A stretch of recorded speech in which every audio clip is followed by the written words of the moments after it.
Episode 19 of the TJ Martino podcast is finally here, live from my room, of all places, for the first time.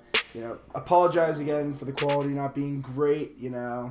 We're still in the queue, hanging out, surviving, pushing forward. And I got an awesome guest today to talk about some of the stuff, because in the sports world, even though there isn't a whole lot of sports going on right now, there's still some great stuff going on TV when it comes to sports. A lot of old games being shown. The Jordan documentary, The Last Dance, has been awesome so far. We're going to talk some about that. And then obviously the NFL draft, we're, a week out from it, from the results of the NFL draft. So we'll talk some of that with an awesome guest from Glory Sports, Cam Hawkins. Thanks for having me on, man. It's just finished finals today. Happy to relax, unwind, talk some sports with the guy, and let's have a good one. We're gonna talk some sports and probably some other stuff too. We'll just go down the rabbit hole, but let's start with the draft. I mean, this was really an interesting draft because, first of all, how do you think they executed it? Do you think they executed it well under the circumstances of not being in an arena with a crowd? Yeah. So I was actually watching it with one of my friends, and he made a good point. And I think we always like the grand stage, like seeing them walk up, pick up the hat, show the jersey and whatnot. But this was a cool aspect to kind of see what different backgrounds each prospect was coming from. I mean, it was a little bit intrusive, having full media teams in every prospect's house. But just from seeing, this was this was their family living room growing up.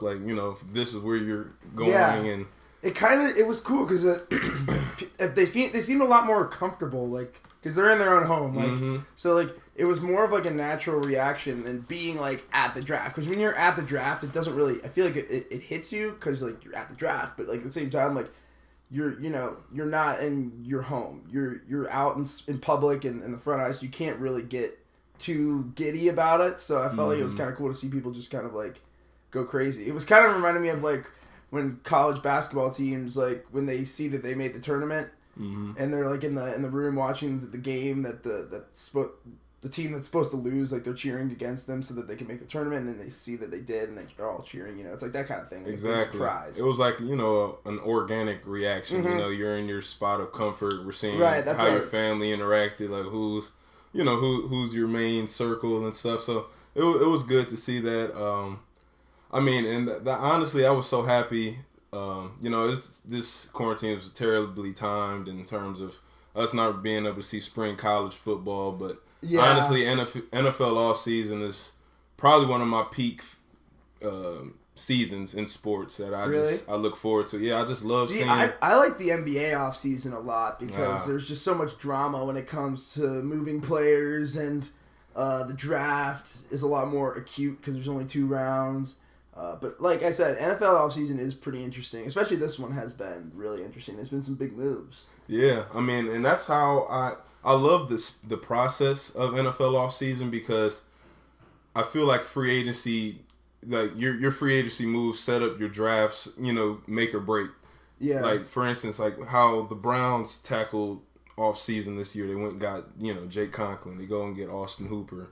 Then you had some much needed safety depth. So now you're going into the draft, less pressure. I have the ability to just, all right, I'm just going to take best available talent, match accordingly to your draft board as well. But, it's such an interesting mechanism. You've seen how some teams, they neglected the free agency, didn't have the best draft, and now they're at a disadvantage in terms of some of these other teams. The GMs just kind of knocked it out the park on all cylinders. I'm kind of in the same boat with you with the Eagles. My team, the Eagles, going and getting Darius Slay this offseason, which I think could be a really good pick. I mean, he's been excellent for Detroit, but the Eagles do have a history of getting corners that were in their prime on another team and then coming there and stinking. So it's totally not out of the possibility, but I do like the pickup because they need the secondary help, and we'll talk a little bit about that, but. Yeah, like you were saying, there is kind of a lot of moves that just go under the radar sometimes. like the Austin Hooper pickup. I actually really like. I think that was a really good pickup for the Browns because they need more weapons. Like, if Baker can't get it done, they'll figure that out along the way, but they just need to surround him with as much talent as possible. Exactly, and if you date back to even his college days at Oklahoma, Baker, I mean, he obviously played with CD, for a couple of years, but he really had a lot of success with tight end Mark Andrews, and in terms of red zone, that was an area that we were pretty deficient at last year.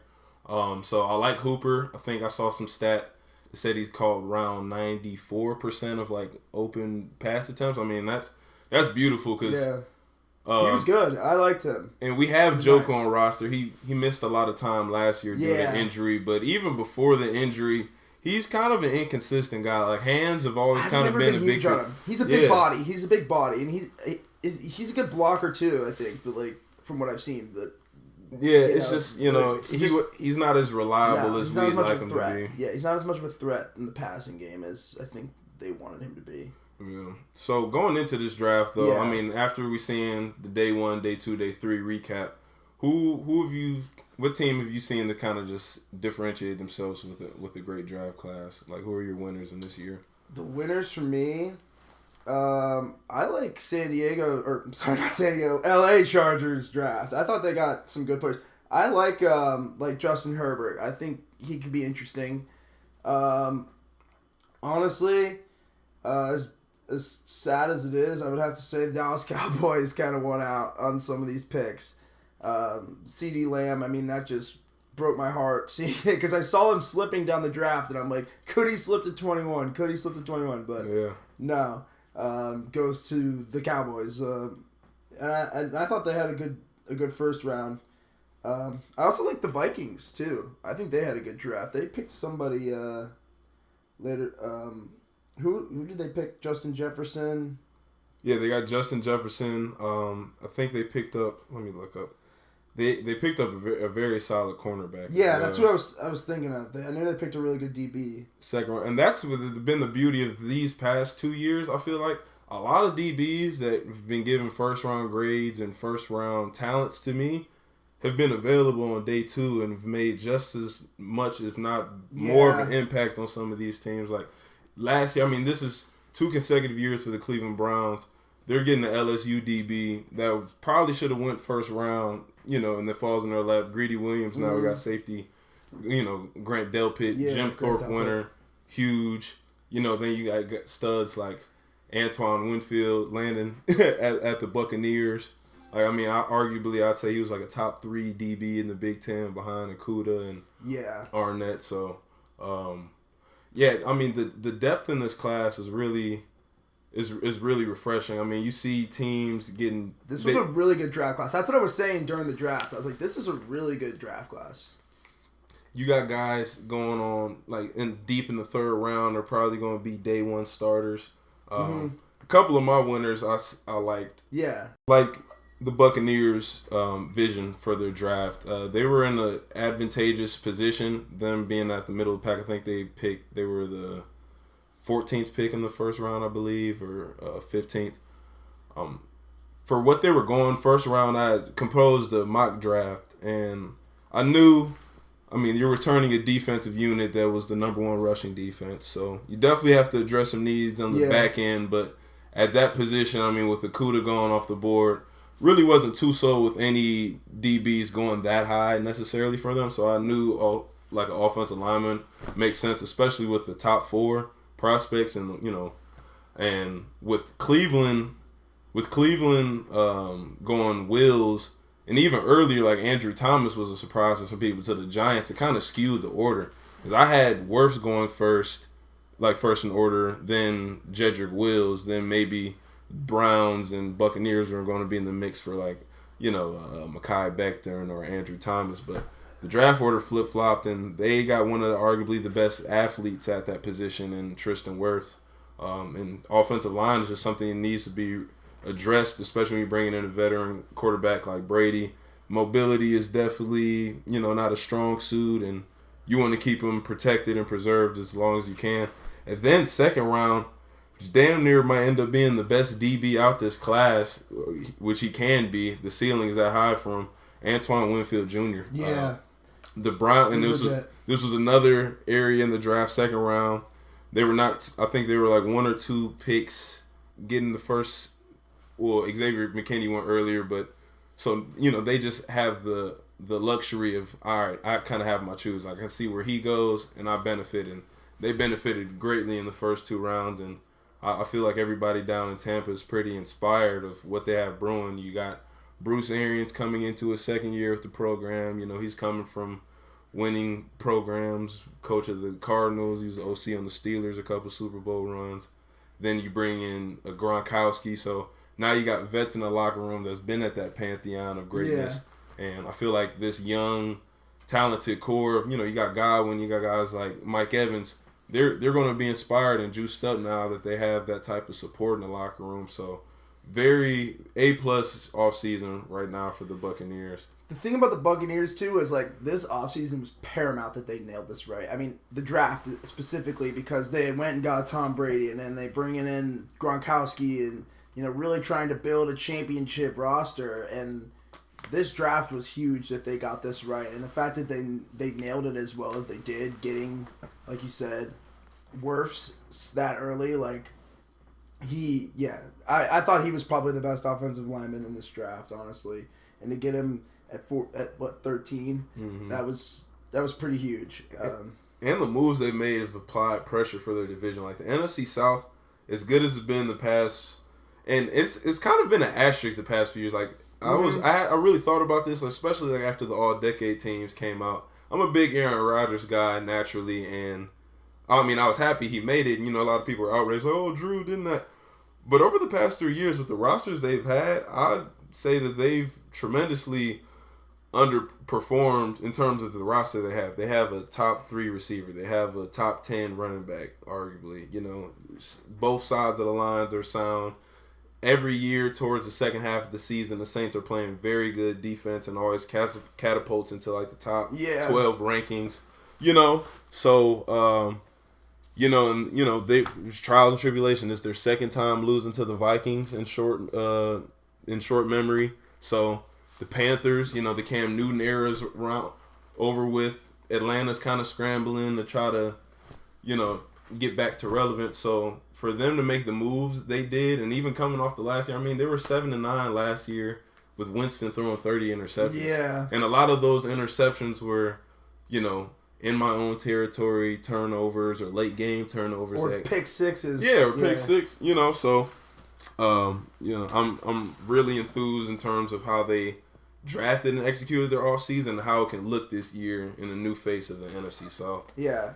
I mean, even, like, it's crazy to think that Winston was a number 1 pick, because, like, for me, I was not high on him at all after the year after they won I was high on him when they won the national championship, but that next season, he showed a lot of flaws that became very evident in the NFL. Just his decision-making and some of the reads that he would make just kind of left your head scratching. And, like, he went on number 1 overall, had a lot of expectations, and just never was able to really get a grasp on how to lead that team. And, they started surrounding him with more and more weapons, and he just kept making more and more mistakes. Like, yeah. But at the same time, he would have games where he would throw for 500 yards and just look like that guy, look like he could be one of the best quarterbacks. He just lacked a lot of the discipline that it takes to be an NFL quarterback. Yeah, I mean, and I definitely, it was funny because that second year after the championship with Florida State, I actually drew the comparison this year. They kind of looked very similar to how Clemson was this year. Yeah. Like, because they were undefeated, they still made it, I think to the college football playoff, but, they were just getting by. I remember Florida State had, like, literally just escaped the Syracuse game in the ACC that year. And Clemson, Clemson almost fell to, North Carolina early on and stuff. I mean, obviously, Winston and Lawrence, I feel like, are 2 different levels of quarterback. Lawrence, arguably, probably the best quarterback prospect of all time in terms of just measurables, like his size, his ability, agility, and stuff. Yeah, but his ability to make plays on his feet. I mean, the experience, too, is another thing. Just going up against so many good teams and pulling it out. I mean, they really didn't have any business winning that game against the Buckeyes in that playoff game. And outside of block punt and some of the other issues that Ohio State faced towards the second half. But, I mean, they looked dead in the water there in that first half. But, yeah, I agree. Lawrence is legit, though. Yeah, he's legit. So to get back to, I know I got off tangent. Yeah, but, no, we're good. So I mean, into the league, I was definitely big on James, but I was like, he's going to have to be in the system. I mean, because Dabo Swinney, at his time with Florida, like he had got that team, together, fired up, and I loved the Bruce Arians hire, and I thought we saw glimpses last year. I think last year the Buccaneers had routed the Rams early on to see. I think they put up like 50 on them. And like Winston just looked like that guy. And I'm just like, he shows spurts of it. Yeah, I remember that game. Yeah, he shows spurts of it, but it's just like, the turnovers got to simmer down on. But I actually love him going to the Saints. I feel it's a good security move. You've shown last year that your team is solid enough to endure a backup quarterback. In worst case scenario, something happens to Drew Brees. You got a guy who's going to be inspired to kind of get back on his grind. I mean, he did have like eye surgery this offseason, so yeah. So we'll see what that can do. Yeah, we'll see if that was something that was affecting him long term. I mean, in the short run last year, and just with the Saints, it's in the division now. It's kind of feel like he's definitely still loved. Everybody speaks highly of Winston, former players. They're enthused at them having Brady, but they're just like, oh man, he's such a fun locker room guy. But he's going to have a chip on his shoulder, so real interested to see how that division plays off. But who are some of your other winners in this class? The draft class that stood out to you? The Bengals. My hometown Cincinnati Bengals, I think, really won this draft. Obviously the Joe Burrow pick was pretty much guaranteed before he'd even left LSU. The dude's from Ohio, played under Urban Meyer, and that was a funny thing. Last night I was watching on ESPN, they had the Ohio State-Michigan game from 2016, which I can imagine both of us were at that game. Were you there? Actually, no, I think I was at Cleveland. I was watching it. My friend had a tailgate party. But yeah, I was at that game, freezing cold, but amazing game.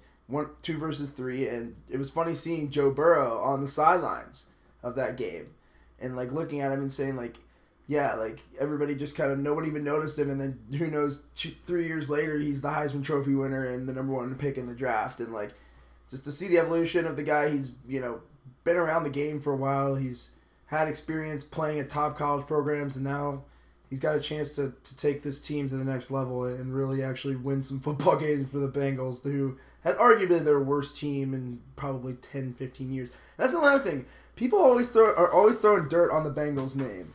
And the Bengals, like, they've had some good seasons. Like, they're not always terrible. Like, they're not consistently bad. They've been bad lately because for a lot of reasons that are neither here nor there, but they had a really good draft, I think, this year. And Burrow was just a good foundation. Yeah, they should have drafted more offensive linemen, I think, in this draft, and that was the one thing they messed up on.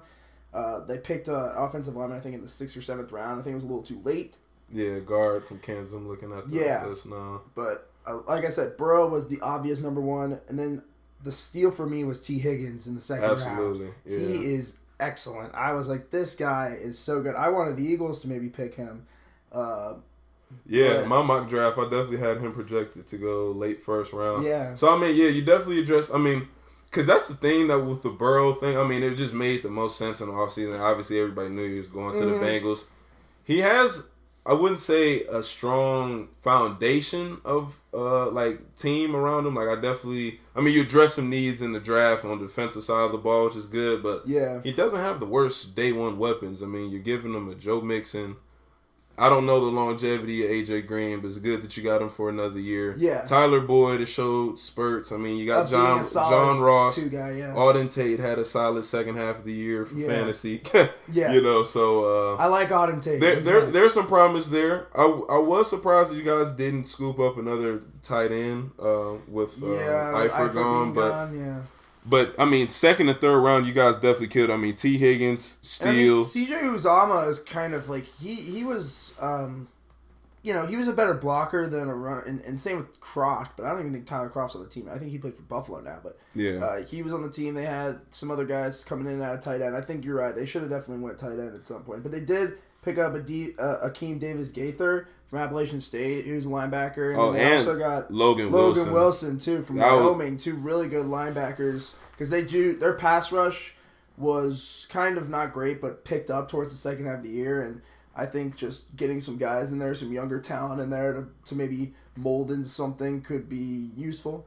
So those were two good picks late in the draft that I liked. I thought the Bengals did a good job this year. With what they had, which was, all of the leverage in the draft, pretty much. For real. I mean, and Logan Wilson, I think he was probably one of the bigger small school prospects. Yeah. People they liked. I feel like they saw the tape, they saw the tangibles and but maybe just the school program and, the strength of the conference to turn him away. But, I mean, this guy is built for it tough. So I'll be pretty interested. Because when Cincinnati was in their prime, with those Marvin Lewis eras, it was nice when you guys had the receivers, but you always had a decent offensive weaponry, nothing marquee, top elite. Outside of Chad Johnson. Yeah, it's been not too flash and dash, but TJ Hushmanzada had one good season. Yeah, he was a dog. But defensively, that's where I feel like your identity was. I mean, you guys were stingy. Yeah. People used to I remember,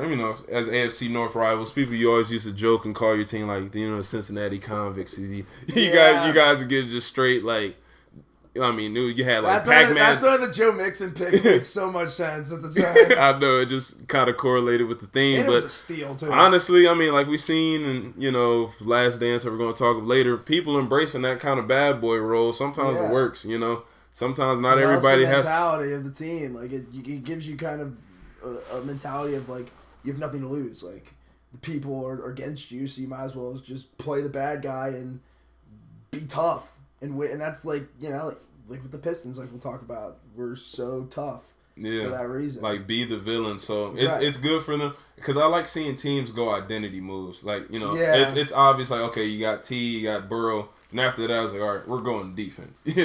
And I get motivated seeing that direction from a GM or a front office because I'm just like, all right, they're trying to address these needs and trying to load. But another sleeper winner that I have in this draft class, and just kind of parlaying off what they did in this offseason free agency period leading up to were the Denver Broncos. I really love the direction of their draft class. They're experimenting with the Drew Lock because they've swung and missed on so many quarterbacks in the past few years. The Paxton Lynch was a bust. Yeah. Trevor Siemian didn't work out. The Joe Flacco didn't work out. Brock Osweiler didn't work out. And it's so ironic that it's John Elway, wow, you're a GM, you're a quarterback. You would think you'd be able to curate. Have an eye for that. But honestly, I think they took another method. It was all right, we saw some promise because you can see that they can still win games with how their defense is composed and they have good coaching there. Yeah. I'm pretty confident in their organization, but they just lacked a little bit of the weaponry. But getting Jerry Jeudy, who was my number one receiver prospect in the draft at 15, to pair up now with Courtland Sutton, then you go get KJ Hamler second round, another deep threat. You're given the security blanket that you need for a quarterback. So now you gift him this, and you still got Noah Fant there. Now you got Melvin Gordon. Now you got Phillip Lindsay at running back. Now the ball is kind of in his court, you know. So you kind of give yourself some clarity. And you give yourself some leverage, hey, I gifted you the weapons. We're going to see how this works. Because if it doesn't, you don't want to put all that draft capital to waste. And you could even see them entering back in the mix in the quarterback hunt as the years progress. Yeah. So do you think they're just going to go with Drew Lock, right? That's going to be their guy? So right now, I don't. Well, and we can segue into this afterwards. Yeah. But I don't feel like it's a hot seat. They're going to give him. They're going to give him a sizable margin of error this year. Especially in that division. You can't just imagine them catapulting to wild card status. But now with the 7-team playoff structure, there is a little bit more incentives. All right, guys, we don't have to win our division. But that's why I liked it. I liked it for that reason, of the sense that it makes teams more competitive towards the end of the season, because there's more stakes involved. Like, because usually by the end of the season there's only like, I don't know, 8 teams or so that are really competing for the wild card spot and the playoff spot. So it's like, and even and that list just gets shorter and shorter by the weeks. But like, if you add another spot, that just adds more drama onto the season. Exactly. You understand what I'm saying? Like, and it's like you get those late season contingencies, like, oh, they get in if they lose, and they lose, and they win. So now you're adding another team to that kind of like permutation. Variables, so now, more variables. So it's pretty interesting. So I really like the direction they're. I mean, those were just the first 2 rounds. Then they ended up getting Tyree Cleveland, who I felt like was going to be a sleeper receiver. Got him in the 7th round. Just all around, they addressed what they need. Then they got Lloyd Cushenberry, a very his stock was rising more towards around the Senior Bowl time. Yeah. He had a really good Senior Bowl as an interior O-lineman, like off the LSU team, and you're just getting guys from winning programs, so it's never a bad route. And also another, I'm gonna just throw him in too. I liked what the Panthers did with their first 2 rounds. Yeah. Obviously losing Luke Kuechly to retirement is such a blow. But you still got to keep pounding, and that's why I was talking about identity. You see what they went in the first 2 rounds. They went and got Derrick Brown, beast interior D lineman from Auburn. He was a great pick. Could just think, especially with like also Gerald McCoy is now on the Cowboys as well. So they were filling in the voids. Then they go and get I don't know how to pronounce it, Yetur Gross-Matos from Penn State. And this was a guy that kind of climbed on my draft board nearing the time. And I was doing a little bit of film study, and I had to reel back the tape of him against Ohio State. And he played a very good game. He was disruptive. He flushed the pocket a lot. He was getting the fields. He was making it a hard day. Second half, we definitely kind of stabilized it a little bit more. But I was really wild with just the ability for him to land. I mean, some mock drafts I saw him going like 20th or 19th to the Raiders at that point, or to the Jaguars. In the early 2nd round. Yeah. So. Who do you think was a loser of this draft? We've talked about winners. Oh man. Who is the biggest loser to you this draft? Oh man, it hurts to say it. I'm such a Packers fan. Yeah. But man, the Green Bay Packers. They really shit the bed. I mean, and here's my problem with. I have multiple problems. If you look at what they did in the offseason last year, they molded this, because I remember I was so confident. Even last year, I took prop bets in like July. Like literally right after the draft, after seeing like the offseason moves, they went and go get Adrian Amos from the Bears. Then you go get get Zadarius Smith. Yeah. Then you go get Preston Smith. So you're getting those 2, like you're building the Smith brothers. You get a pass rush. You drafted Jair Alexander, 2 years prior. You just emerged to one of the top 10 corners in the league. So you're starting to build defensive identity. And you see how it translated this year. You go 13-3 with a first-year head coach, Matt LaFleur. They did have 3 down. They lost to the 49ers twice. And in the 49ers games, if you observed, and even the Chargers lost, all 3 of their losses came from relentless pass rush, especially Bosa brothers. But I'm just like, okay, as a GM, you're seeing this. Okay. Our tackles are getting beat, even though they got Bakhtiari. But you lost Brian Bulaga this offseason. Mm-hmm. He's on the Chargers now, so you've missed that void. Oh, our run defense is pretty poor. That was what I was going to say. They should have drafted a defensive player. I think their defense still, it was miles ahead of how it was the past couple of years prior to last season, but still just needed more fortification, like you said, in the trenches. Absolutely. I mean, we had a good pass rush, and we definitely had a good back end. Our secondary I have a lot of faith in. But and then, look at the key departures. Blake Martinez, who led the league in tackles not too long ago, I think 2-3 years ago. He's gone. He's on the Giants now. And you lost another backup in Luke Fackrell.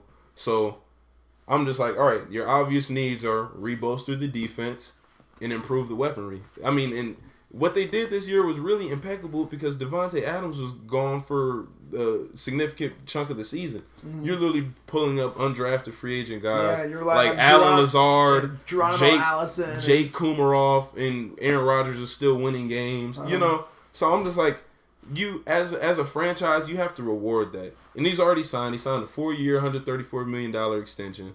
He's paid up through. You showed yourself that, okay, you went from no playoffs to being in the Super Bowl window now. Mm-hmm. And the NFC Championship game. They've completely regressed. I mean, and yeah, the 49ers are obviously the better team. Right. Going into that, I didn't really give them too much of a chance. I like the Niners in that game too, yeah. Yeah, I mean, because I saw the obvious things. I was like, all right, they got to address pass rush.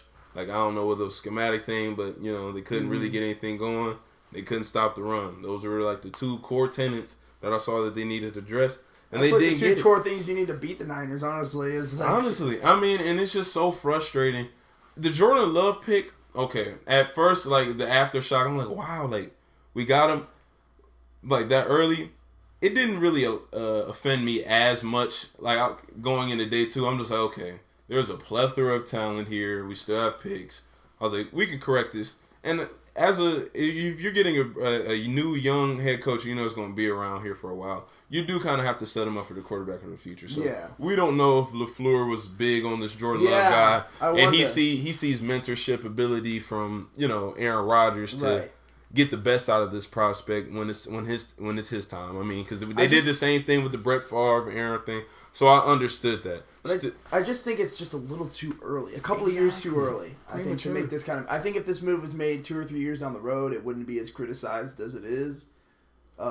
But yeah, I get what you're saying though. And it's not like at Aaron Rodgers, Brett Favre kind of thing they're trying to rebuild, but I just think it's a little too soon. And it's like it's not Aaron Rodgers not regressing in skill. Like, he shows you spurts that he's still one of the most, if not the best accurate passer in the league. Yeah. Like, you know, this guy doesn't turn the ball over. I think last year the year before he went like 25-2. You know what I'm saying? You have to reward that and give him weaponry. I saw this other crazy stat on my timeline the other day. It was like touchdown passes to a first-round receiver. Like, the list that had basically everybody else in the league company. Like, Manning was like over in like the 290s. Brady was like low 200s. Roethlisberger was like 200 something. Then there's Aaron Rodgers with a lone one to Mercedes Lewis this year. Yeah. And, you know, that stat might not be so meaningful in context, but it gives you an outlook of, like, how their GMs, you know, enter the draft. Like, you've gone all these years. You struck gold by getting Aaron Jones a couple years back. Yeah, because it was a long, extended period of time where we really didn't have a consistent running game. The Eddie Lacy came and went. Then, you know, that was an experiment. Like, we had dudes like Ryan Grant, stuff like, you know, Bubba Franks, like all these other guys that were just like not it. So the past 3 years, I'm like, I've seen an inadequate front office in terms of building foundational talent around Aaron Rodgers to elongate a Super Bowl window, because he is a Super Bowl winning quarterback. You can't tell me right now if he hits the open market that you know, you wouldn't see a gradual drop off. He went to a place like the Patriots. I was talking about earlier with the Broncos if the Drew Lock experiment doesn't work out. So now for me, I want Aaron Rodgers. I want him to go into this year chip on the shoulder, show the front office you fucked up, and then I want him to explore his options. And I honestly think he's going. This is his contract year? I don't believe so. No, he's definitely still landlocked in terms of. I think he's paid up until like 2022 season. Okay. So, he's there. Then they should have waited until at least he was on a year. I would say at least a year before his contract was up. To make this move in the first round, in a quarterback draft was good, but I mean not as glaring as receiver in some of these other positions. I mean, after the top rush, after the top two, I mean. It's definitely a significant drop off. Right. I mean, it was a good quarterback class in terms of like what type of talent you can get at the round. You know what I'm saying? You can get dudes like Jacob Eason like in the later round, or you know there's certainly talent in this quarterback. Yeah, but like I mean, as of right now, if you're as a franchise, I'm looking into next year. Like I'm looking in what can I do to win now. Like, and I'm not trying to win later down the line. Hopefully. If the Jordan Love thing worked out, because that's a lot of contingency. You have a top 5 receiver in Devontae Adams. You have top 12 running back to me and Aaron Jones, and you got Aaron Rodgers. Your defense showed you some grit this year. Go ahead and get them some more. Load up the linebackers, interior, you know, and that's how good teams remain at the top. That's why you always seen the Patriots and teams like the Steelers just draft well, like year in and year out. They keep what needs to be around them. It was just so disappointing. Yeah, I think maybe just do you think Jordan Love could when do you think he could actually? Do you think he actually could be a quarterback of the future for this team? Or is he just going to be a perpetual backup? In this, with the drafts and prospects, I really don't like to make too much strong too strong of opinion of a guy I didn't really watch. I haven't watched one game of Jordan Love. Me neither. That's why I was asking more. From the highlights and tapes I've seen, he definitely looks like he has the tangibles. But and with quarterbacks though, it's a lot of things. A lot of things that goes into quarterback. The quarterback you're drafting is not going to be the quarterback that you win with as an NFL team. Yeah. You're going to go through, you got to have protection, you got to have playmakers, you got to have personnel. There's so many more pieces, yeah. Yeah, you know what I'm saying? So, and he has to have comfort, you know what I'm saying? He has to have poise. Do I have faith that maybe LaFleur can work with him down the line? Absolutely. But I feel like that's a 4-year plan. Now you need to look at short term. It's a big gamble. It's a big gamble to trade up for as well. The fact that they traded up for it was kind of a huge head scratcher for me. Yeah, I honestly feel like he still would have been available. And I'll talk about quarterbacks being drafted way before necessary with my disappointing draft, which the draft itself for this team wasn't too disappointing outside of just one pick, and that's the Eagles. Whew. My Eagles had a very interesting draft. The first round, they took Jalen Reagor. He was getting a lot of buzz as the draft came up, kind of late.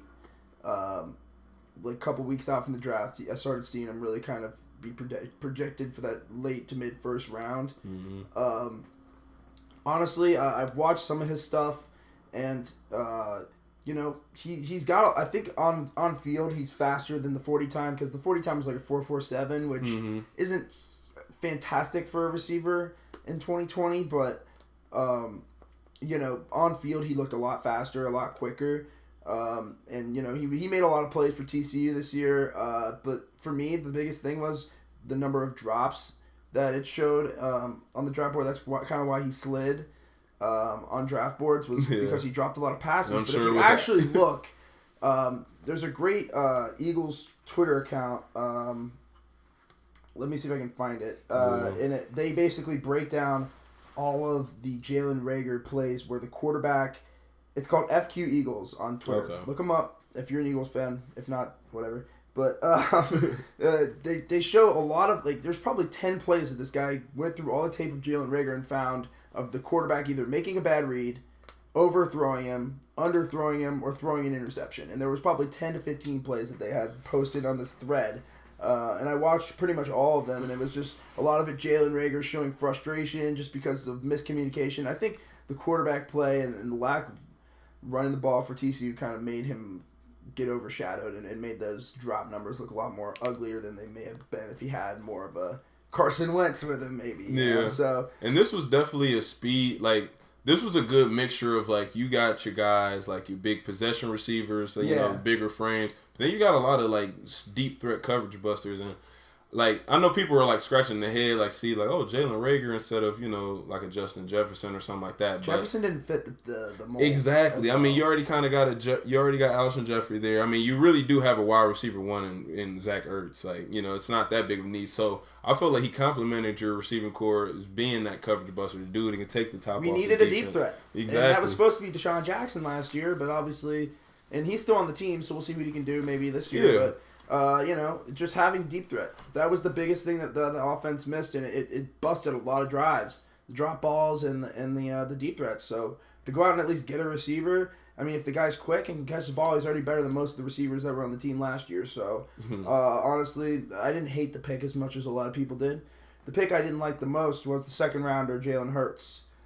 This was a huge head scratcher for me because I thought for sure they were either going to get a linebacker or Denzel Mims, who was still on the board at the time, and they went with Hurts, and it was just when I remember sitting at the dinner table eating with my parents, and I was like, we're gonna hear a linebacker or a receiver, and they go Jalen Hurts, and I'm like, what? I was like, why? I didn't understand it, but then I was like, okay, I guess I get it because Wentz has shown, regardless of how well he's played under the circumstances he's been under, he's been dealt a bad hand every season. Absolutely. And has still been really good. But, I mean, the injuries are a huge problem. They are. It got us. I mean, Seattle was so beatable. That was what sucked about watching that playoff game. So beatable. So beatable. We had them beat. And just that happens, the cheap shot, and, bad luck. But I sure as hell would rather have had Jalen Hurts come in that fourth quarter than Josh McCown. Yeah. 40-year-old Josh McCown, at least because McCown was running around all game, and I bet Hurts would have been doing it way better than that. So, honestly, getting this pick for quarterback protection, I understand it, but the thing I didn't like about it the most was that it was in the second round. I think if they would have used the 103rd pick, he probably still would have been there, or even, if anything, traded down or up. That's what they should have done if they really wanted to get Hurts. So I would have traded maybe to the early or middle of the third round, because picking him in the second round was just dumb, I think. It didn't make... I don't think he was that hot of a commodity. Maybe I'm wrong. Maybe there were teams that really wanted to pick him in that late second round, but I didn't love it. And now they're saying that they want to maybe use Hurts as like a Taysom Hill kind of thing. I don't know. I don't know what Doug Peterson has in mind, but hopefully this comes with something. I mean, either A, the guy's not going to touch the field, or B, he's going to be in some capacity in the offense. But I don't know. I don't hate the pick. I don't love the pick. I'd probably give like a C. How I interpret it, it definitely was a shocker. I mean, I didn't really see Jalen Hurts going to a plug-and-play system where, like, they need a young quarterback to go. Like, he was in that heir to the throne quarterback class. Yeah. I honestly saw him maybe going to the Steelers, like, third round. I thought that was a destination. But I mean, with the security blanket, with the foundation of how the Eagles built the team, like, you're very, like, top 5 O-line, top 5 D-line. Like, you have a very stable system. Like, if I was a receiver, I'd be jumping out of my, Jones to get there. I was like, I get to play with Wentz. So, I mean, you literally won a Super Bowl with your backup quarterback. And that just shows you, one, like, Foles, he knew the offense. He was ready. He's been there. But it shows you the type of system you have. Like, you have the next man up. And that's honestly inspiring. So, if a Wentz does go down, you got a Jalen Hurts that can step in, and you still have the capital and the structure around to still win. I mean, and Aguilar robbed you guys of a couple wins. Like, with the drops, like critical drops. I mean, there was probably, out of the games we lost, out of the 7 losses this season, I would say probably 3 or 4 of them were off drop balls. I mean, the Arcega-Whiteside drop would have had us on the 10-yard line against Detroit, lost that game. I mean, Aguilar dropped the deep ball that would have tied it against... who was it, the Cowboys? I think it was Dallas. Yeah, Dallas. He dropped the deep ball there. I mean, just so many botched plays by the receivers this year. It had to be...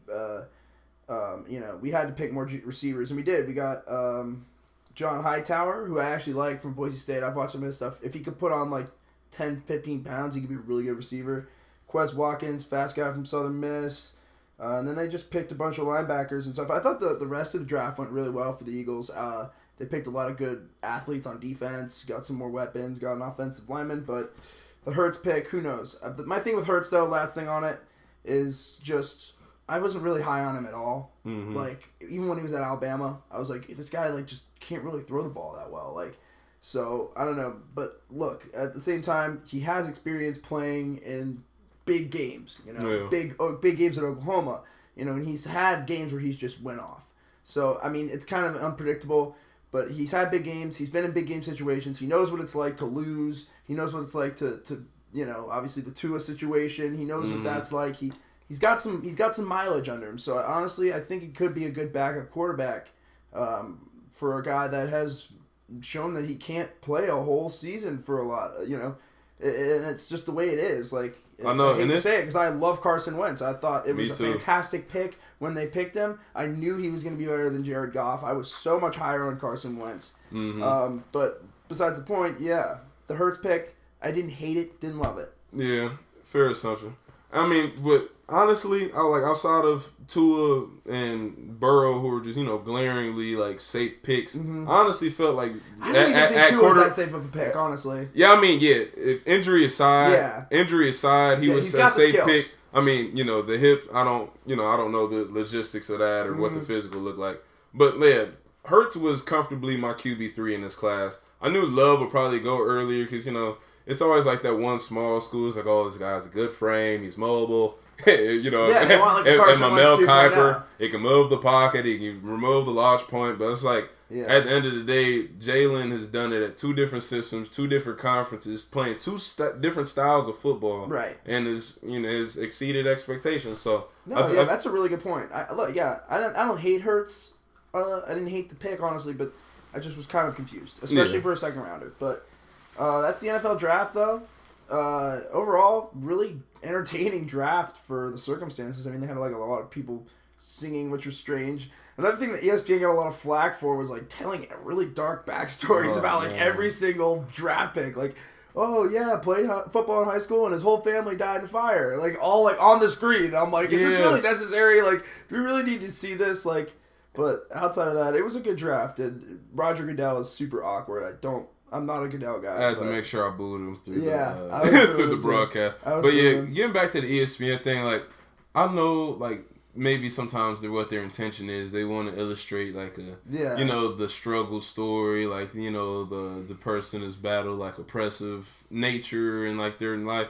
And it's it's remarkable, like the Jeff Okuda story, that was a tearjerker, and they did that eloquently, it was well executed. It was given its like cinematography, so it was appropriate. Some of the other ones, I know he came out and defended and said, I'm proud of my mom. The T. Higgins one, that's a low blow. The guy, the wide receiver from Wisconsin, that was a low blow. They literally bringing up it's like old rape allegations. Was accused of rape 2 times. It's like, why do we need to see this? Exactly, and and there's a study. I'm majoring in sport industry, and we talked about this one day in class. There's a significant coverage difference from how they highlight the crime and just basically like bad headlines for like black athletes versus white athletes, and I feel like I'm not trying to draw a bigger point, but I've kind of seen the same pattern like over the years. Just like, wow, like we're always like just throwing the struggles of the athlete. Like last year, Jeffrey Simmons, D tackle from Texas A&M, got drafted first round to the Titans. They were literally airing a video from high school. His sister was like in an altercation with a girl they were fighting or whatever. It was definitely bad optics. It's big, 6'4", probably 300-pound lineman coming breaking in a fight. But you have to kind of also adhere to, it's like, all right, that's probably like family instinct. You seeing your sister get hurt, and I'm not condoning. I'm pretty sure he's faces demons from it, face the consequences, backlash. But he was already recruited to Texas A&M after that. Right. So that's an afterthought. Why are we clouding his illustrious draft moment of the work ethic he's put in college, the obstacles he's overcome, to try to bring this type of dirty this dirty laundry back on the forefront? And it's just so frustrating that they cloud and overshadow. And they parade it. Like, they put it right on the screen. Like, it's like, come on. Like, I want to see what this guy can do on the field. I really, like, it's great to hear that he's made it, but at the same time, like, I'm coming for more of analysis than a story. Yeah, and people don't, like, and trust me, I'm aware of it. Like, I know the struggle stories of how, like, athletes rise to it. But in that moment alone, like, it's like if I'm walking across graduation stage and, the announcer's like, oh, Cam, he, like, this didn't happen. It's like, oh, he's beat 2 DUIs and an open container. Congrats, Cam. I'm like, dude, like, I'm not trying to hear this. Like, this is my moment. Like, leave that stuff in the closet. So that was my only take back. I mean, I still definitely have high praise. That is a great point. For ESPN, but I'm just like, it's a certain time and a place. And it's definitely, the media definitely plays a significant factor in kind of driving those the red flag guys, like narratives, and we overlook the impact of it. It's like, I mean, these organizations should kind of be on cue, but I mean, just the significance of a guy going first round to third round, how much more guaranteed money he's missing out on. And so if this is something that's getting pushed by narrative and pushed by subjection versus like objective facts, like, I would rather, this guy, he's had, accusations of this. I'm like, okay, but he beat it. You know what I'm saying? Yeah. So I'm always a big defender of that. I'm just like, look, at the end of the day, like, these are all like, 20, 21, 22-year-old. Yeah, they're all young guys. Like we're not the same. We don't like, make the smartest decisions in the world at this age. Yeah, Nobody does. The sportscasters that sit on the other side of the lens and critique and try to determine the risk level. I'm like,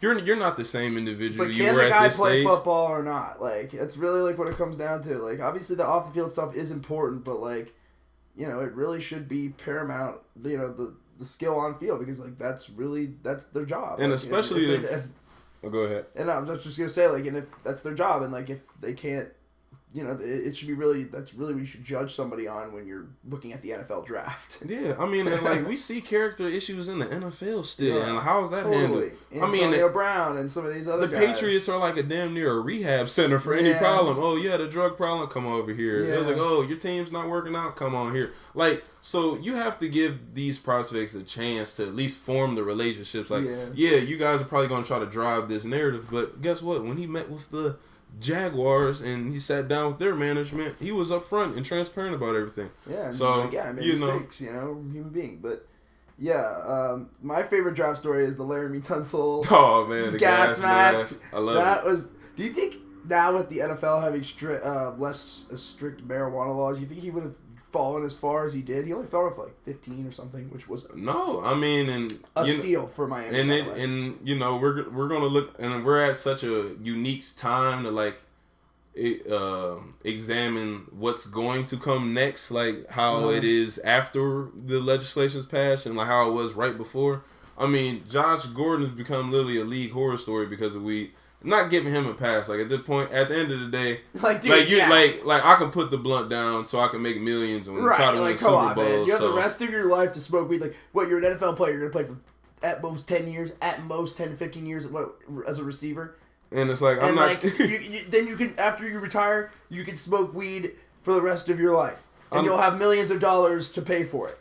Like, I don't understand the logic of failing a drug test that many times. Exactly. I know batches of students that go into their summer internships and they find a way to finesse a piss test. Right. Like, in the league, you literally get advance notice. Like, we are the ones that have to use the fake piss methods and getting clean piss from your guys. Like, oh, so I can get this internship so my parents don't find out. You're in the NFL, you get advance notice, find something. Go to GNC. Yeah. You know what I'm saying?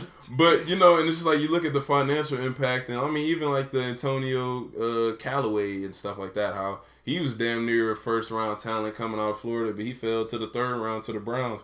Stuff like that, and it's gonna suck for people looking back like, dang, I really like, cause I obviously we partake in recreation, but at the same time, like my father always told me, he's like, whatever you do, don't let it interfere with your grades or your money. Right. Those are two of the core tenets. I'm like, all right, I can buy by that. Like, okay, I need to study. Maybe let me focus today. I have to do. Oh, I have a game today, or you know what I'm saying? Yeah. Oh, I got a job opportunity coming up. Let me slow down. You have to be accountable of your own actions. It's discipline. Yeah. To combat that, because it's not that you're the only one in the league smoking. You're the only one getting caught. Yeah. You know what I'm saying? Right. Yeah. So. And I think that's really what kind of made the NFL kind of, and on some of the other leagues, kind of realize, like, I mean, they're finding ways to do it anyway. Like, might as well as like just save them the trouble and slap them with a fine if they get caught or whatever. And this is the hypocrisy of the drugs. Not kick them out of the league, like exactly. And the hypocrisy of the drugs that they do administer, like the Teradol shots, like they're dang, like it's a cup of coffee, and the lasting effects of that. That's something you administer to team doctors. Oh dang! Like, oh, you torn your labrum here. Come get it. I was reading this article. This was one for class this week. For one of my weeks, it was like called the T Train. We were supposed to do this podcast assignment, like talking about the overusage of like painkillers and stuff in the league, and it was really interesting. Like I had to do some research to like submit it like for an outline, and I was coming across a lot of guys, and even I had to do 2 interviews myself of just people that I know. So I like interviewed a couple of my boys that played college ball, and like just hearing like the natures. Like, oh yeah, I was administered a T shot like once before practice, after practice, before games. Like it was just so routine. I'm just like, dude, like like something of this high potency, and like I asked him, I'm like, dude, you think we definitely could have been better pain relievers? I feel like that definitely has some sort of long term effects. Like, does it? Like, does definitely. It have any, like, no, the blowbacks are like Teradol. Like I'm talking like like it's bad for internal organs. Like I mean, if you're putting something like if I just tore my labrum out there playing high collision football, and you're giving me a shot where I don't feel it, like it's something it's something in the potion. You know what I mean? Right. It's still not like the labrum's still torn, exactly. Even if you can't feel it. That makes it almost worse because then you tear it more or do something else. Like, yeah, and it's just it exposes also the nature too, like the capitalistic nature. It's like, all right, like even the Trent Williams shit. I'm like, that was so alarming to me. I'm like, this dude literally had cancer, and like team doctors were trying to like, oh. And, like, the same thing with the Kawhi. People was like, oh, Kawhi's sitting out a whole year. You got misdiagnosed by a team doctor. Or, allegedly. So, yeah. And, you see it at college. And the Kevin Durant thing, too. That's exactly. One. Yeah. Where they don't, and I feel like it's gonna be a paradigm shift one day in sports where, this might be the first onset of them easing regulations, but there's going to be a certain time where they're going to actually really like player empowerment and player safety is really going to be paramount. We're going to have to see the erasure of some of these harmful stuff because the people who's been financially disadvantaged from failed marijuana drug tests, even though it's illegal in terms of the league, but like the nation, but like ethically, like what's the harm doing? So that'll be an interesting thing to see. Element to the league and see how they combat and how it looks in afterwards. Do you think they'll eventually use that as a way to rationalize all of the shots and stuff that they're administering? Like, they can smoke weed, so they can definitely handle a cortisone shot. It's like, hey man, you're smoking backwards. Why am I getting a T-shot, man? Yeah. But nah. But let's talk about The Last Dance. Ooh, the Jordan documentary. Let's do it. That was our recap though on the draft. Good draft, entertaining. Man, I think this is like the piece of nostalgia every hoop fan ever needed. Let's talk Jordan. So, Last Dance. You've seen all the episodes? Yep. Up to episode 4. So if you haven't seen those, check them out. But at the same time, we're not spoiling anything. This is history. So, whatever. That's just a little disclaimer. But what did you think so far? So some of the things I didn't know, I mean, because, we grew up hearing about the Jordan legend and, the shot and stuff like that, but I wanted to know the formation and, like, the development. Like, that's one thing we don't get when we're talking about past players. We don't get to see the trajectory of their careers, like, when they were hot, when they were not, how their team formed around them, like, organizational moves. So it's good for this to put this into context so much. Because honestly, I didn't know that Rodman came there after he was on Bad Boy Pistons. Oh, like, yeah. I had thought like he was before, like he had joined forces before. Then they took them down. Like he was on the other side. So, but some of the one of my biggest drawbacks from the show, from the documentary so far is just kind of seeing the dissension of the front office and like the dysfunction going into like The Last Dance, like that last year. I mean, you literally got a Hall of Fame coach and Phil Jackson, a top 2 player in the league and Scottie Pippen, and just seeing how Jerry Krause, the GM, he kind of let ego and stuff get in the way of keeping a dynasty together. I mean, it was ended up being a 3-peat, but like, say they don't elongate that down, to the 99, 2000 season, like how much more they can win, and just how Jordan's standpoint was on it. Because I know a lot of people always like to compare the two, like compare the front office realm we're in now, like how players interact with front office demanding trades and stuff like that, and how they were back. It's become way more player oriented. Yeah, absolutely, and a lot more players say, but I think everybody just kind of was under the assumption that everything was just peaches and cream in Chicago. I'm just like, no. I'm like that wasn't orchestrated. It wasn't like put together just from, we're gonna put this piece here. Like they developed, like seeing how Scottie Pippen evolved from even just under Doug Collins in the documentary to when Phil got there, how he's implementing a more team oriented offense versus a Jordan centric offense. And that's another thing I like to talk about, especially with NBA, is teams building sustainable windows for success. Like, people love the James Harden nowadays, but realizing like his skill set and what it takes to win championship basketball, that's never going to get you there. You got a guy who's like I remember it was this one stat. I think it was 2 seasons ago. It was like midpoint. I think this was his Harden MVP year. They had it was like number of dribbles. Harden was in the lead. It was like 29,870. He was averaging. Who counts that? I know it's some weird stats. It was some real next gen stat shit, but. Then next, and he was averaging, I think, like 33 or he was. 1, 2, 3, 4. He was averaging. With Harden, then you're counting all day because he just sits up there at the top of the. But it's alarming because it was mid-season. Like the season wasn't even over. You have 27,000 dribbles. And then second was Steph at like 9,000, and he averaged 3 less points. So I'm just like. That shows you just like the efficiency. I'd like to see Klay Thompson. Yeah, he probably like 100. Dude, like so, like the efficiency of team ball versus hero ball, like So yes, Jordan had help, but it was evolved from a coaching standpoint and a team cohesion. Like even Jordan said himself, he's like, I wasn't the biggest fan of Phil when he first came here. He's like, Doug put the ball in my hands and Phil took it out of my hands. He's like, but then I realized like. He's like, I know you can go, drop these numbers every night, but we got to get your teammates better so they can help. Right. And that's the how essence. you really win games. And that's the essence of basketball. And it was just so remarkable to see, like, and even that was the infant stages, like that triangle offense that we've seen replicated even with, like, Kobe. And even just around basketball. I mean, it's like an ISO 2-man, and then you got a high post, low post, wing, or corner and stuff. Yeah, it just gives you a lot of options. It was really, like, kind of the precursor to the floor spacing and 3-point shooting that we see today. Obviously, it wasn't centered around 3-point shooting, but like we saw almost the triangle expand to the 3-point line, and then that's why it really hasn't worked to the same ability that Phil Jackson's triangle doesn't really work in today's NBA the way that it did maybe 20 years ago. 25 years ago. Yeah, I mean, and honestly, just even from my experience with basketball, like from when I started playing to like, from how I am now, like I played like 5th grade, like, rec league, travel, middle school, played like a year JV, made varsity, like bubble.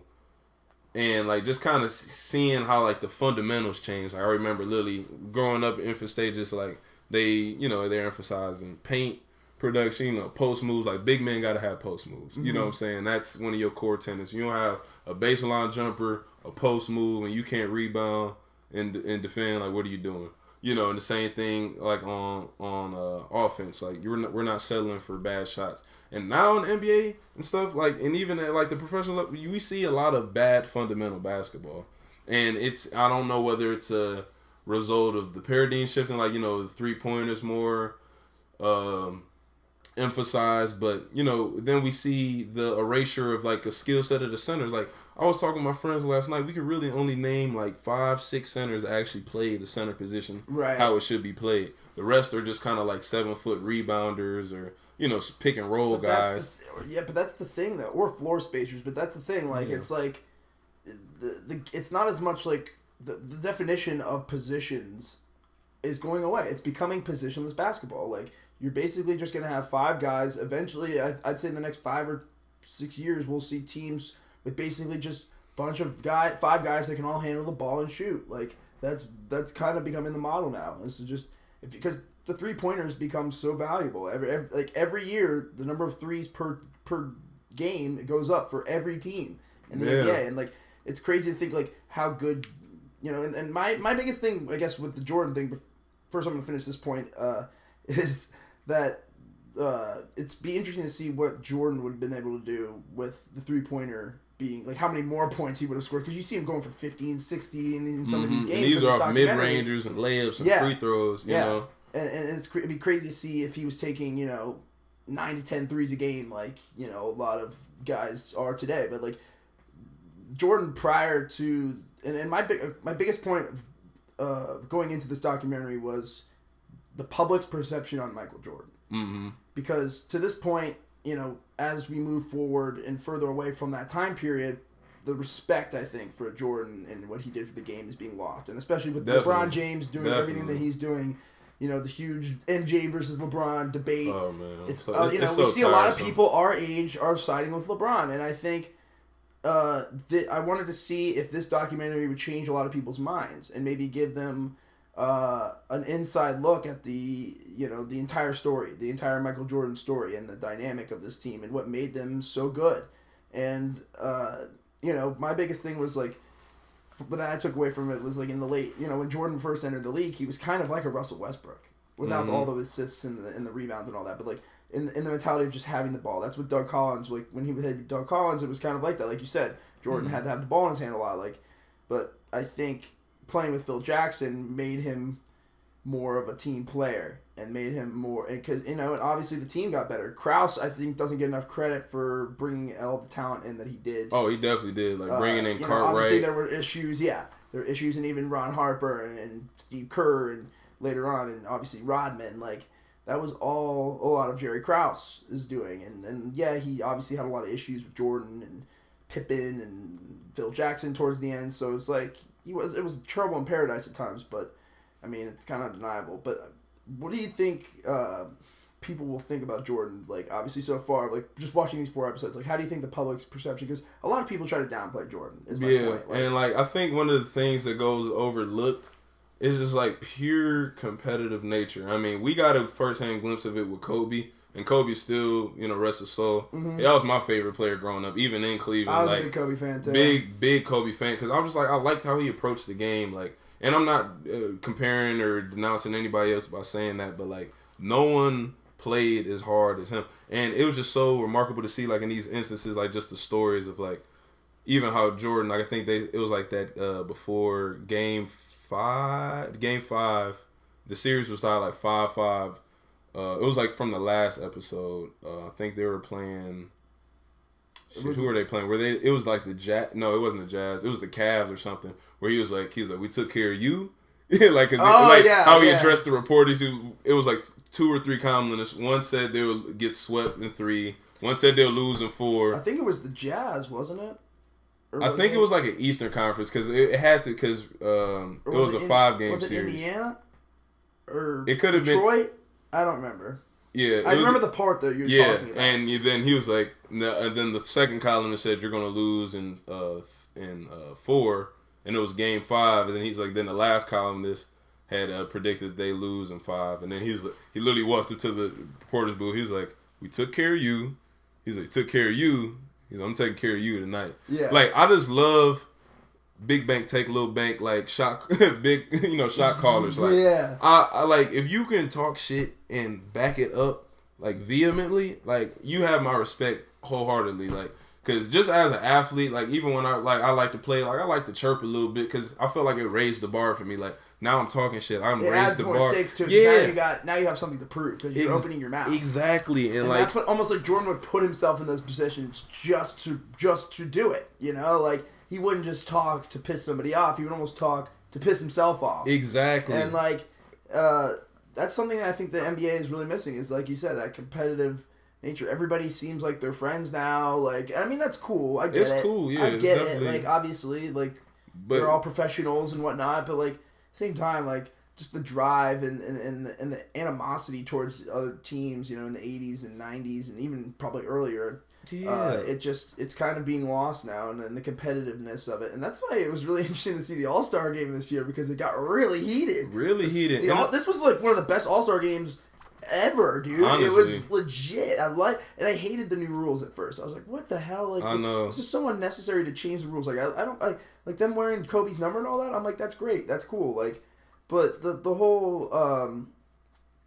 thing with them changing the rules to honor Kobe, I was like, I don't know how I feel about this, and it ended up being incredibly entertaining, especially down the stretch. It was pure hooping, and like that's what we get kind of brings back. Like even when we just go to the art pack or kids playing 5v5 on the black part, like yes, we can all be cool buddy at the end of the time, but like we enjoy rivalry, we enjoy heated competition. I'm not saying they gotta go to blows and violence and stuff like that, but I like seeing people with their own like intrinsic conflict to like, oh no, I'm not losing this fucking game. I think the NBA, I totally agree, but I think the NBA has kind of taken I think it kind of took it too far in the 90s and 80s, like, and we see that in this documentary, especially with the Pistons. Oh man, the Jordan rules, shit.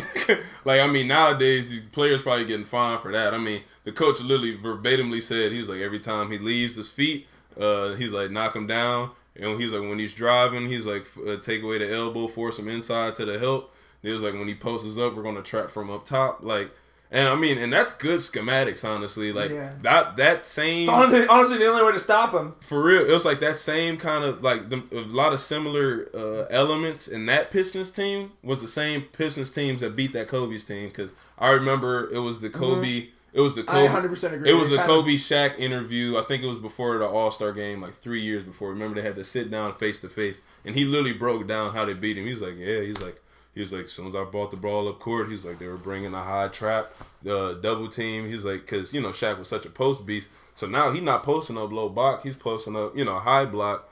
So I honestly, because just as like I coach sometimes in my part time for other sports and. Just me being a sports fanatic, I love seeing, like, game plan. I love seeing schematics. So me too. It was so dope to, like, see that. Because people made it seem... And that was another thing where people always tried to stay in Jordan's legacy. Like, oh, he lost first round. Or, he never got bounced. He never got bounced that early in play. I'm like, dude, but back then, that's when the Eastern Conference was really winning the bulk of the championships. Like, the Celtics and...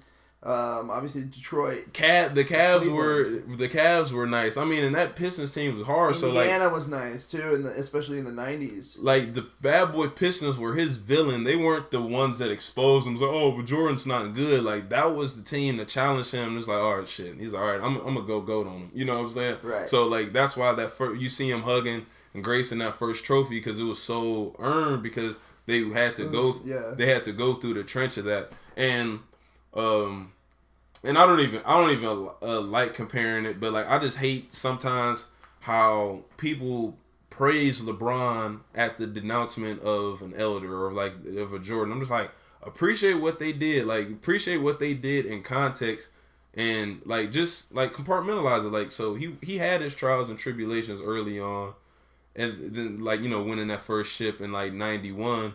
But then they even kicked it up into second gear to, get to that three-peat. I mean, I know we haven't been there yet in the documentary. Still got, 6 episodes left. But, right now, I'm, just on the edge of my seat because I just love to see the development and the progression of Jordan, throughout his career. And that's what everybody's missing. We were missing context on it. Yeah. What do you still want to see be in the documentary? There's one thing I want to see, and that's the Steve Kerr Michael Jordan punch in the face incident. It's been talked about so much before. I want to see if they have footage of it. I would be very interested to see that. Yeah. And if not, even if they just mention it and get Steve Kerr's thoughts and Jordan talking about it, and that's what I've liked. I like how they've kind of had Jordan be more raw. This is kind of the rawest we've ever seen Jordan. That's what I liked about and that's kind of what made Jordan so endearing was the fact that he was just so honest and just kind of was always just a fire under everybody that he was around, and you kind of see that even in older Jordan. Mm-hmm. I wish we could see it more as an executive, but people misconstrue the type of teammate him him and the Kobe's of the world where they're at practice cussing at you tearing you down. People mistake that. I mean, and I see it now even just with coaching now how some parents and some kids respond to the hard coaching. I mean, I know sometimes people toe the line of profanity and stuff like that, and that's a whole different thing. But just seeing that type of teammate, that's the type of teammate I want to go to war for. You know what I'm saying?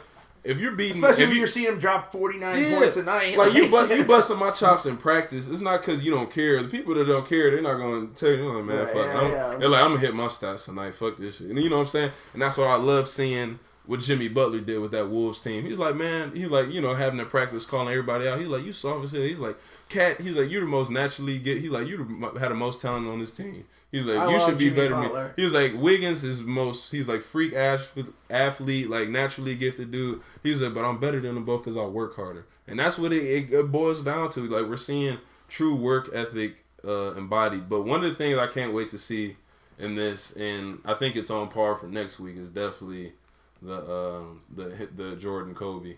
I just wanted to see what state Jordan was in, kind of in terms of stats. Yeah, what kind of stature he was in once Kobe was entering the game, and just kind of the interaction. I mean, it was so cool that they kept all this film in the archives for so long, and they're letting us see it. Yeah, it was. They really lucked out because I got to interview David Stern and Kobe before this, before both of them passed. So it was kind of it's gonna be interesting to see. Obviously, we saw some of David Stern, but it'd be interesting to see Kobe in this next episode if that's the direction they're going in. But yeah, what about the Rodman stuff? What did you think of that? Ooh, man, see, Rodman, I always had kind of like a question mark about him. Like, I knew he was kind of an eccentric dude, like kind of misunderstood. It was really saddening, that seeing that first incident, like knowing that he was that close to suicide, and I feel like that opens up. ESPN depicted that beautifully because you kind of see how the paradigm is shifting in terms of there's more mental health awareness out in the world, which it definitely needs to be. And you got guys on the forefront like the Kevin Loves, like especially for NBA, kind of being an ambassador for that. So that was a good moment to see. It was like, look, man, like these $1 million contracts, the glitter and gold, still don't, mask the problems people dealing at home. I mean, he was literally like that close to killing himself, but he fell asleep with the gun next to him. You know what I'm saying? So that was profound to me, and I'm just like, wow. So it kind of made me a little bit more appreciative, what you have, like your mental state, like happy with what you have, and just kind of be like a fundamentalist in a way. But Rodman, though, I ain't know he was that damn, like, he was such a G. You know what I'm saying? Vicious, man. Like, because people would probably see him, like, think he's, like, flamboyant. But I'm like, bro, this dude was with Madonna. Like, you know what I'm saying? Madonna's not all that hot to me, but, like, that's icon status at that age. Like, you know what I'm saying? That's, like, rocking with the Beyonce, or, you know what I'm saying? She was, like, Michael Jackson tier. So that was dope with him. And I like to see the personalization of their relationship between like him and Mike and Scotty, because remember everybody was saying like, oh, he's kind of a loose screw everywhere he went. He was like fiery, like getting in fights with his, he was like with the Spurs before. Yeah. And then the Detroit stuff. Detroit fizzled out, and I feel like it definitely needs to be more GMs like that to want to take a chance. It's like, all right, everybody's kind of saying this guy's a nut job, but like, why don't we get down to the bottom of it? And you put people around people that bring the best out of them. And like Scotty and Jordan at that point, all they wanted to do was fucking win. They didn't care if you was gay, straight, match, left, right. You know what I'm saying? Look, and the thing that was best about Rodman was like he was a veteran at that point. Like he knew his role, and that was to just go out there, be the best defender on the floor, and just grab boards, and he did that better than pretty much most of the people in the league could. So it was a great fit, a great pickup, and obviously we see them gain. I mean, they wouldn't have probably had as much success as they did without Rodman. Oh, absolutely not. I mean, from just hearing him like kind of break down, because growing up, like I was playing big man. Coaches always like, oh yeah, he's like, you need to be like the Rodman, because Rodman was like undersized for his position, but when you really broke down the skill and the anticipation, the rebound, I definitely had more of appreciation for it. Because I always tried to pride myself to be like a decent rebounder, because they're essential. Like, rebounds are extra possessions. You know what I'm saying? And you get a dude that can get you 28 rebounds and he don't give a fuck about scoring. Like, that's love. You know what I'm saying? And how he's breaking down the documentary, he's like, oh, I know if it clicked here, I go here. Yeah, he would get the angles down of it. And that's real, because, I mean, rebounding is all anticipation. So, like, hearing it from him, like, just pure skill guru, because a lot of these guys are 7 feet. It's really anticipation and positioning. That's really, like, and if you can do both of those things and know from the angle that the ball is going at where it's going to bounce, that can get you an extra 2 or 3 rebounds, probably, just at least. And I want to herald more players like him. Like, because recently, I don't know, it's a little bit off topic, but I've been hating, well, not really hating, but I really don't like how, I feel like Draymond's been trying to, like, hot take himself into, like, legend status. Like, talking about, like, oh, like, our pick and roll, we would have dominated Shaq, or, how they're, like, trying to place him with these, they wouldn't have had the size to defend Shaq, that's the problem. Yeah, one of the sizes to defend Shaq, and it's, like, tangibly, Draymond is not at the same level as Rodman. Like, he's not nowhere near the same rebounder, not the same like defender on ball. He's a better Draymond's a great off ball defender. He's a guy who can sit back, be the anchor of your defense, jump passing lanes, anticipate the screens before they come there, a hard hedge, and he does good at what he does. But I'm just like, dudes like Rodman, that's where you're talking about. He does the shit. He does the ugly stuff that no one else wants to do. Yeah, like he'll throw the elbow and that guy driving to the rack. He'll be that off ball pest to just make sure this dude doesn't get the ball. And he's gonna clear the glass for him. And that was such a dope element for that team to have. and for them to not even look at that position like, oh, let's get an offensive big man for like crossing. I was like, oh, let's go get a Rodman, because that definitely added kind of that tough blue chip element to their team. Then adding to Ron Harper. Remember, Jordan was talking about in that they were playing the Cavs. I think that was the game before it was the shot. He was breaking down the shot, and even Ron Harper, they were talking about they were in a timeout huddle. And they was like, Ron Harper went to his coach, was like, Coach, I got MJ. And then when he broke down the assignments, he was like, Elo, like Craig Elo, he's like, we're gonna put him on MJ. And then MJ on the other side of the coin, when he was, having his dialogue about it, he was talking about like how soon as he saw, he's like, they put Elo on me. He's like, Harper was really at me all game. Yeah. And then he was like, and then Harper's reaction, he's like, I got Elo on him. He's like, man, fuck this. And it's like kind of funny because who knows, like that moment could like you don't even realize that that's going through his head at the time. You're just watching, like as a spectator, you wouldn't even have noticed like any of that kind of conflict. Like had they not brought it up in this documentary, like when you watch the clip, you're like, man, like, and if you even watch the context of that game, I guess too. But the Ron Harper stuff was interesting.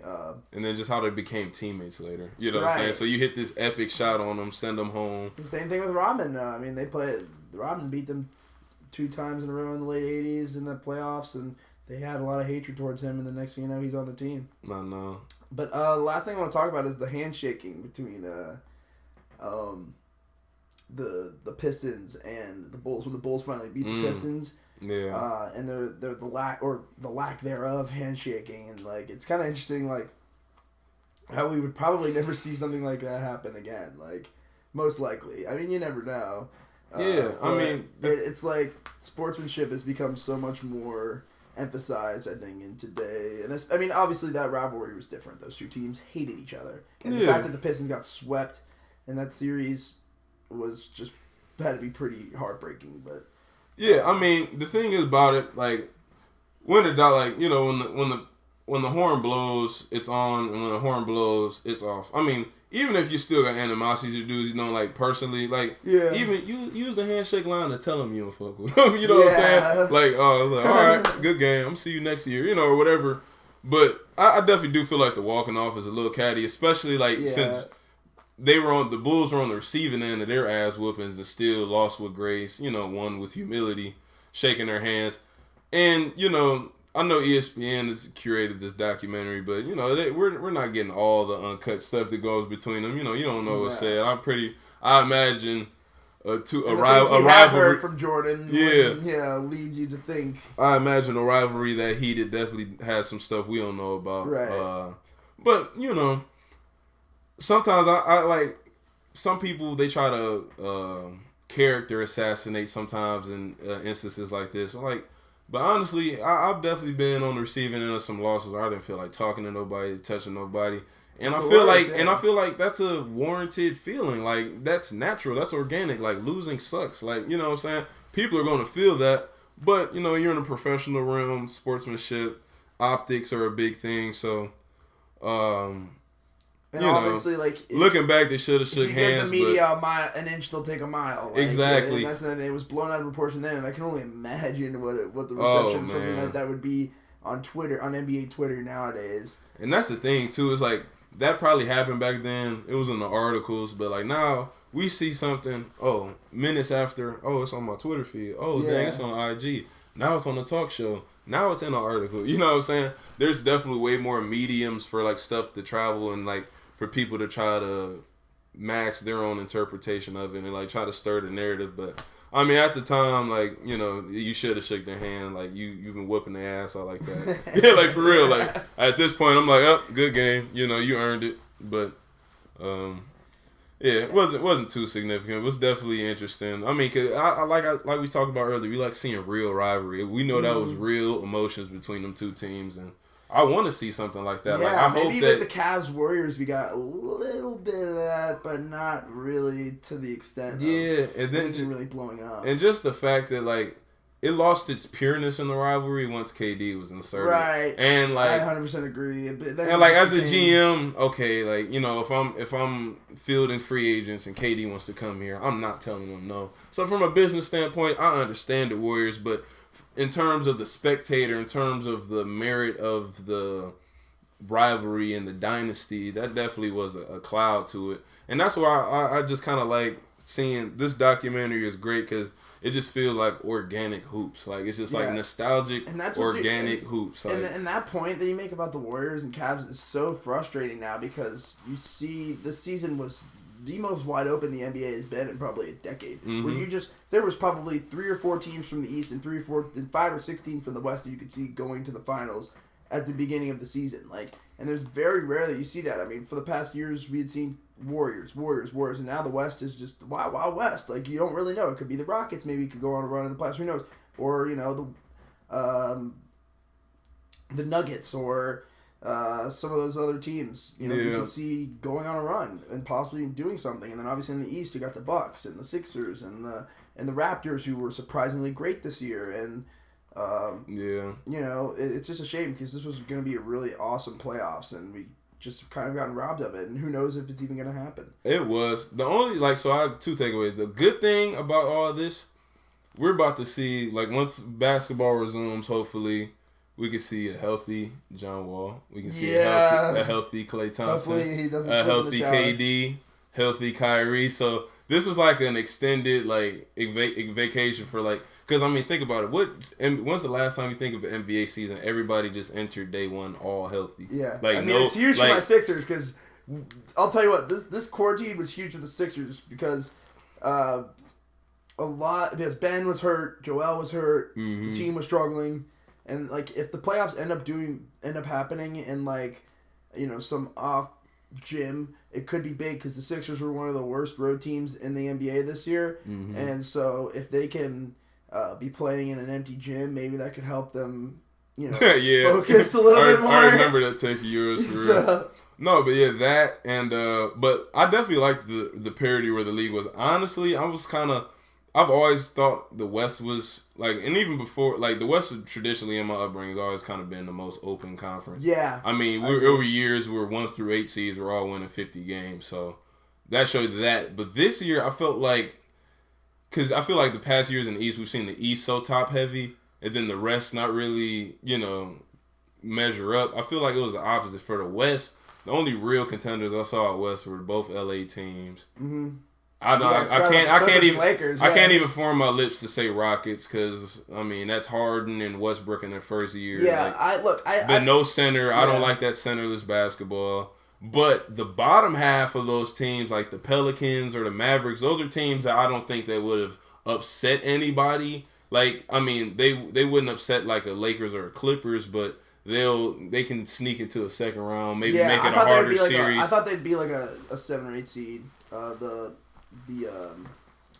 Mavericks and the Pelicans. Yeah, the Pelicans ended up slipping down to 10. I think the Kings were nearing on it. Because at that point, at post All-Star break, I really thought the Pelicans, just off health-wise, I mean, Zion was getting more minutes. I thought they were going to move, push to that AC. But then they dropped some terrible games. I mean, they lost to the Timberwolves, I think, without Cat. And I remember because it was a game. Yeah. That game, the over/under was ridiculously set. It was at 247. I'm like, are you kidding me? 247 for an NBA game? I was like, I'm taking the under. And then lo and behold, it was more. It was 257 or something. I'm just like, lo and behold, not only did the Pelicans lose, but the over hit. Yeah, and I think they went to OT, which was even worse.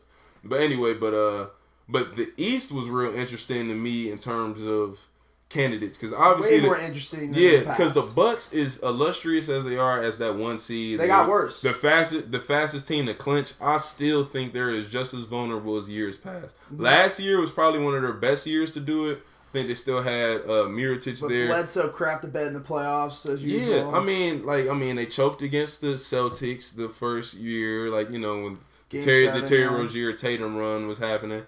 Then last year, you're up 2-0 with home court advantage in the Eastern Conference Finals. And you lose 4 straight to the Raptors. And this year, I saw glimpses, when I think one of the most recent matchups before closings, the Heat had played the Bucks, I think, and they played them on the road.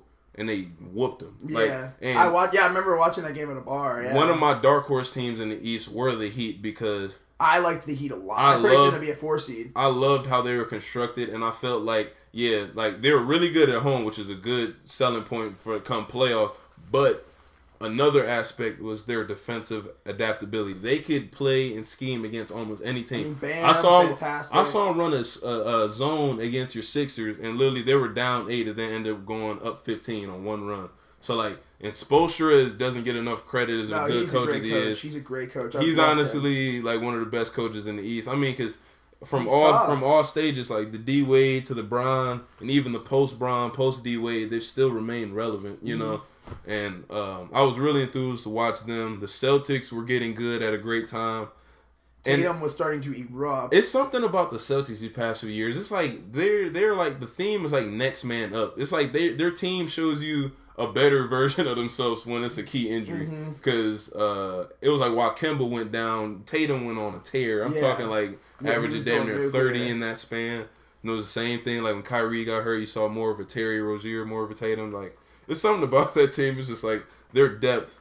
But a question mark I always had with them was their center. I didn't really like Daniel Tice has actually had a pretty decent year. A lot better than I thought he was going to be for them. But he's best served. Like, if he's your starter, he's like a C+ best. Right. You know? Yeah, like he comes off the bench, that's an A+ big. Like, that's an A+ 7th, 8th man in your rotation or 6, you know? Yeah. So, yeah, the East was real interesting to me. I was really interested. I mean, then Oladipo was getting back healthy. I mean, you can never count them out from series. was a great pickup for the Pacers. Sabonis all-star, you know. Turner's had his struggles this season, but he's usually a positive. They were good. I mean, my Sixers have been disappointing. And even the Raptors too.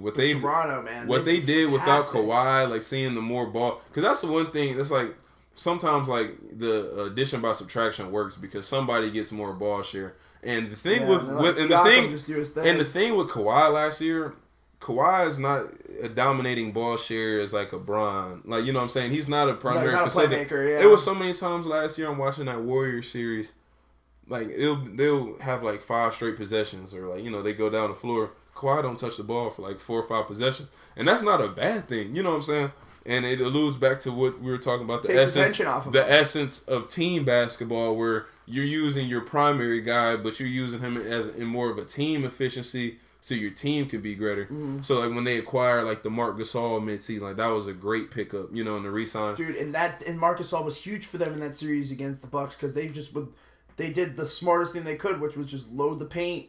They had Gasol and Siakam and Ibaka just cover the hoop and force dare Giannis to shoot, dare all the other Bucks to shoot, and that's how they beat him in 4 games in a row. It was great game planning by Nick Nurse, and Nick Nurse is probably my choice for Coach of the Year this year, just for what he has done with the Toronto team that personally I was not very high on coming into this season. Yeah, I definitely thought they were going to fall off a little bit, but I think out of the last Raptors teams that we've seen, I think the piece that just didn't work out that well, even though he was good, was the DeMar DeRozan. Yeah. As good as he was not a player that was going to take you over the top. Yeah. And honestly, I think they're in a better position now as constructed with the Kyle Lowry, Van Fleet, and Siakam kind of big 3 rather than that DeRozan, because Siakam opens up the game for you a lot more. You know, he's a rangy defender. He can face up. He can post up from the high post, low post. He still can shoot the 3. You know, he gives you a different dynamic to that offense. Thing is, DeRozan, he would have been really good like 10 years ago, but like he just takes too many mid-rangers now. Like he's just and that's the problem with the Spurs. They don't shoot enough threes. It's always been their problem. And it's like 2 guard is one of the positions in the league that you can like easily kind of mask. Like there's not like a lot, like the top end compared to the bottom end. It's a big drop off, but you know, if you don't have one of those top shooting guards, you can just go get a 3-and-D guy. You know what I'm saying? Or go get a wing defender. So, like, in the past few years, you've seen the importance, like, in terms of finals and playoff success, they've all been leading through the front court. Right. Who are the last few final MVPs? Like, last year, Kawhi. The year before that, KD. Before that, Bron. Before that, Iggy. You know what I'm saying? Yeah. Like, and even before that, Kawhi. But it's crazy to say that because it's such a guard-dominated league. I mean, you have... It is. Like, and I feel like that's how people are trying to combat. But I feel like at the end of the day, front court wins in the playoffs. Yeah, because it comes down to defense. And if you got guys that can defend multiple positions... It makes it so much easier to stop teams. And, like, look at how the Lakers are constructed. I mean, you have a point forward in Brown who's kind of like a primary facilitator, but their backcourt is really not that deep. And for them to have the success they did just kind of shows you what the strength of a strong front court can do. Because now, instead of trying to, trying to supplement with talent, you're trying to complement with talent. Yeah. You got AD, JaVale, Dwight, Bron, Kuzma. All right, let me sprinkle in some complimentary guards. I don't need a guard that can give me 25 a night. I need a guy who can go defend the best wing, and hit open threes like when available. Mm-hmm. I need a point guard, which was Rondo, which I felt was a beautiful pick for this team. I get it, because I don't think he could space the floor the way... I mean, he shot the three better than I thought he would, but LeBron needs shooters around him. But that's the thing. Rondo allows Bron to play off ball. And when Bron is allowed to play off ball... That's when you see him in his totality as, like, an offensive threat. Because, like, sometimes he can be minimized a little bit as he's bringing up the ball as a ball carrier. He's always going to put the ball in the right place. But, boom, 2 quick rotation passes. Bron got a one-on-one on the wing. Mm-hmm. Or, boom, I'm short corner or high post with somebody. And, like, somebody else is a distributor. Because Kobe even said this. I think it was, like, one of the last years on the Cavs. I think it was a 2018 run. And people were kind of wild and, like, they tried to, he was like, oh, Kobe's hating, but he spoke a lot of truth. Bron, in this stage in his career, Bron needs to do less. Like, as great as I love seeing him go get a 30-point triple-double with ease, if you think that he can sustain that level and that will be what gets you to a finals, that's not happening. You need to defer, like... It's gotten him to the finals several times, though, that's the thing. Winning the finals. Yeah. Like, you know what I'm saying? I think you put that Cavs team up against even the 2018 Cavs, any other team but Golden State, I think that they would win that series. I mean, but think about even what we had with that Cavs team. Bron was the facilitator, but then he had other guys that can be the volume scorer. Kyrie averaged 27 that series. Mm-hmm. We give you that 40-point elimination game. So I'm not saying that, like, Bron needs to do less. I don't need saying that his numbers need to go down. But in terms of ball share... If you don't get the other guys more comfortable to play around you, around with you, then it's you don't always want to be the Bravo or the Robin or somebody. You know what I'm saying? Yeah. Like, let them be the alpha for a little bit. I'll kick back. The thing is, going back to and building upon that point, going back to the Bulls documentary, is like Scottie Pippen would be the perfect player in the NBA today. Like, oh, absolutely. Big wing, he can guard all 5 positions.